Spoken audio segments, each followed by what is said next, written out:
Voyons l'importante analyse des parties prenantes. Le principal objectif ici est de commencer à identifier comment et avec qui votre projet pourrait être mené à bien. Cela nécessite de réaliser une analyse des caractéristiques et des capacités des principaux acteurs et organisations jouant un rôle dans votre domaine d'action, y compris leur niveau d'expertise sur le sujet, leur volonté ou leur capacité à initier un changement. Vous pouvez débuter votre analyse des parties prenantes en déterminant les différents types d'acteurs concernés par votre sujet, par exemple les personnes handicapées et leurs organisations représentatives, les prestataires de services, publics ou privés, les autorités ou les décideurs, les organisations de développement internationales et nationales ayant un rôle important dans le domaine, les bailleurs de fonds, les universités ou instituts de recherche. Une analyse des parties prenantes n'a pas besoin d'être longue. Il s'agit tout simplement d'une occasion de cartographier les différents acteurs impliqués dans votre secteur et les rôles qu'ils y jouent. Il est important d'essayer d'identifier autant les acteurs ordinaires impliqués dans votre domaine que ceux jouant un rôle spécifique sur l'inclusion du handicap dans ce même domaine.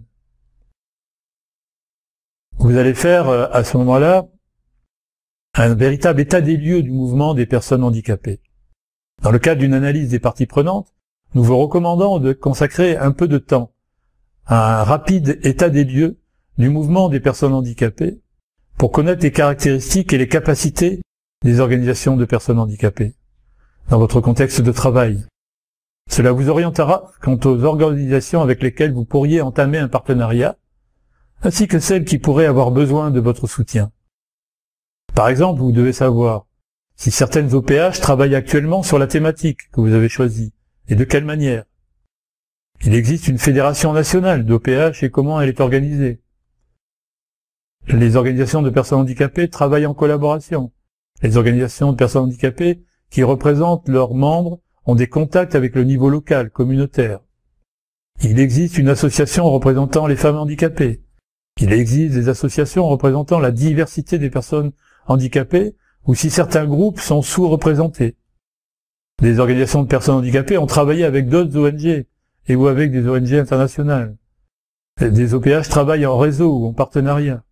Des OPH ont des liens avec d'autres organisations de la société civile. Ensuite, il convient de procéder à un examen rapide des politiques, des services et des pratiques existants. Un examen rapide des politiques, services et pratiques existants liés à la thématique de votre projet vous sera d'une grande utilité pour la planification. Par exemple, si votre initiative Making It Work concerne la capacité juridique dans tel pays ou région, il est très important de disposer au minimum d'un aperçu des politiques existantes sur la façon dont la capacité juridique est définie, des pratiques actuelles sur le sujet. Il peut ne pas être nécessaire d'examiner toutes les politiques, services et pratiques. En effet, il pourrait être plus judicieux de se concentrer sur un seul domaine.